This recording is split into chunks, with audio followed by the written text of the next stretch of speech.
aren't familiar with our organization, we are an organization comprised of scientists and other professionals from many different disciplines, and we work together as a collective body to provide expertise and capabilities across multiple areas of prevention science. And in addition, we work together with several federal agencies who act as advisors to us to help with some policy and advocacy work. And really the mission of the coalition is to prevent any social ills that we observe in our society through the translation of scientific findings to evidence-based solutions for prevention science. And we do that through three goals. The first is through promotion of translational science. The second is for support for implementation of evidence-based programs into everyday settings. And the third is what we're doing today, which is the advocacy and policy arm of our work. Just a little housekeeping before we get started. So there is a sign-in sheet that was up front, so if you haven't had the opportunity to sign in, please do that before you leave today. I believe we also have some handouts for you to reference for our materials, and again, the speakers will each have about 15 minutes to go over their topic, and then we'll have 5 minutes at the end of each speaker for questions. So if you do have a question, please hold it until the end of the speaker session, and we'll have an opportunity to get to you.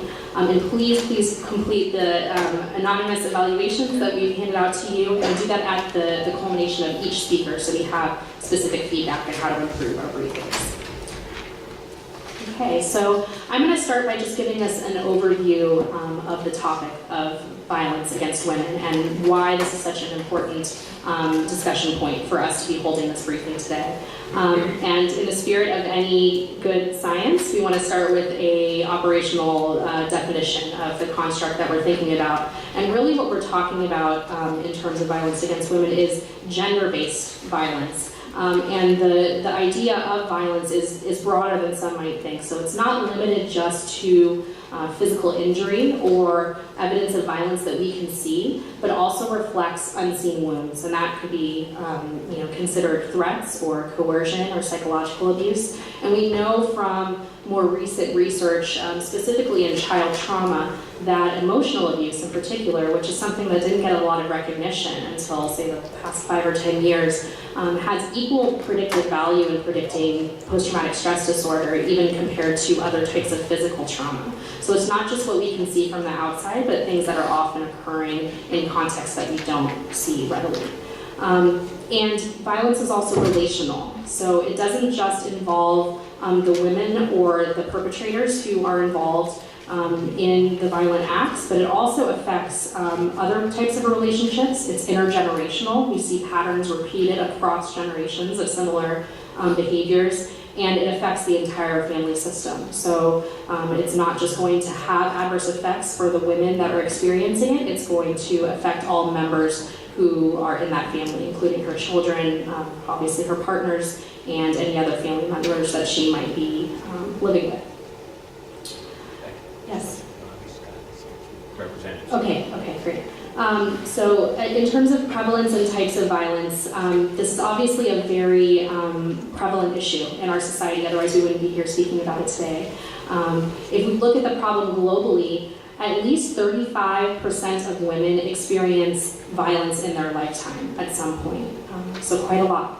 And those prevalence rates vary according to different types of violence, with intimate partner violence largely being the most common. But of women who experience IPV, the majority experience multiple types of violence. So not just physical violence or sexual violence, but psychological violence and other types of forms of violence. And that's the way that we know that trauma works. So trauma doesn't usually just limit itself to one isolated incident. It accumulates over time, kind of like a snowball effect. And so these risk factors and these experiences of violence accumulate over the course of a woman's life and then results in adverse outcomes. Another important point about prevalence is the age of onset. So for a good portion of women, their first experience with violence begins prior to them entering into adulthood. And we also know from decades of research that when trauma experiences and psychosocial and health problems begin earlier in life, they are predictive of later problems into adulthood and beyond.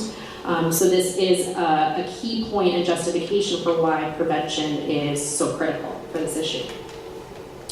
In thinking about risk and protective factors, it's also important to think of it from an ecological perspective. So Gary Brofenbrenner is kind of the forefather of this theory, and that risk and protective factors aren't limited to the woman herself, but also her family context, the community context, and most importantly, potentially, the socio-political context in which she exists. So as you hear the speakers talk today about each of their contexts, be thinking about the relationship between each of those systems and how they might contribute or buffer women from these risk factors. So we think kind of at the structural level as a systemic problem. So violence against women is a public health issue. It is a violation of women's basic human rights, and we know that unequal positions that women have relative to men, and also the use of violence as a way to solve problems perpetuates violence from occurring and fosters ideas and systems that allow it to continue. And obviously this is strongly related to the cultural context in which a woman exists. So that's going to change depending potentially on nationality, but with even within a certain context, say even in the US culture, there's going to be great variation between those gender norms. But we do know that that empowerment piece is so important for prevention and for understanding risk. We distill it down to individual risk factors, so lower levels of education. This is a powerful, potent risk factor for many psychosocial and health problems, and violence isn't an exception.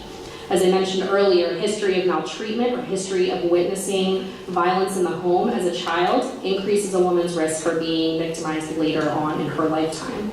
Harmful use of alcohol, which, there's a cycle here, right? So use of alcohol could be a coping strategy or a coping mechanism, a maladaptive one, but a coping strategy nonetheless to deal with early experiences of violence and trauma, but then that perpetuates her vulnerability for later victimization into adulthood. And as I mentioned, the attitudes that are accepting of violence and gender inequality. If a woman adopts those kinds of viewpoints, that can also be problematic in that empowerment process.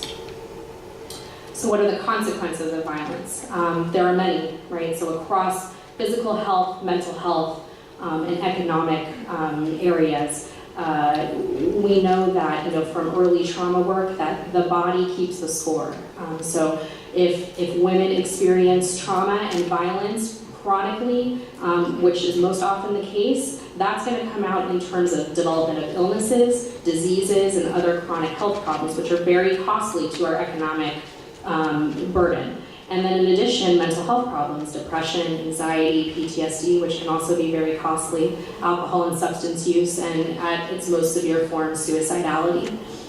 In terms of the economic impact, indirect and direct costs emanate from violent experiences. So this can be lost wages, the cost of healthcare and services, police involvement, justice systems. If we try to even estimate, just in the IPV domain, for example, the cost annually in the United States of violence against women, estimates are around $5.8 billion annually. So again, a very important point and a justification for why prevention is so important for our society. So that is the overview for today. I'm going to transition into our speakers, but I want to bring up Representative Bobby Scott to have a chance to speak with us today. Well, I don't want to speak. I don't want to interrupt the okay.